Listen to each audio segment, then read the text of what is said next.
কেমন হবে যদি কাঁকড়া খাওয়ার বদলে তা উৎসর্গ করে আপনি রোগ মুক্তির পাশাপাশি পান সুস্বাস্থ্য? ঠিকই শুনছেন। যারা কানে শোনেন না, কানে ব্যথা কিংবা চুলকানি সহ নানা সমস্যায় ভুগছেন, এবার তাদের জন্য খুঁজে পাওয়া গেল এক অভিনব পদ্ধতি, যেখানে কানের রোগ সারাতে প্রয়োজন হবে না কোনো ডাক্তার, কেবল লাগবে জীবন্ত কিছু কাঁকড়া। সেই কাঁকড়ার বদৌলতে সেরে যাবে কানের যে কোনো সমস্যা। হয়তো ভাবছেন পাগলের প্রলাপ করছি, না, আগে তো শুনুন কেন বলছি। ভারতের সুরাট শহরের রামনাথ শিব ঘেলা মন্দিরে একাদশীর দিনে হাজির হয় হাজারো ভক্ত। তাদের হাতে আছে জীবন্ত কাঁকড়া, ফুল, নারকেল দুধ, সবকিছুই শিবের উদ্দেশ্যে।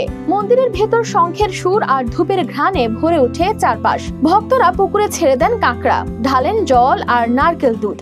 জলের মধ্যে কাঁকড়ার খোঁচাখুচির শব্দে যেন প্রাণ ফিরে পায় পরিবেশ। এই অদ্ভুত আচারটির পেছনে আছে এক কিংবদন্তি। শোনা যায় 14 বছর বয়সে তাদের ভগবান রামচন্দ্র তার পিতার কানজনিত সমস্যার চিকিৎসা করতে এমনই আচার পালন করেছিলেন। তখন থেকেই তাদের ধারণা যে কেউ একাদশীর দিনে এখানে এসে কাঁকড়া উৎসর্গ করলে কানের যে কোনো রোগ ভালো হয়ে যায়।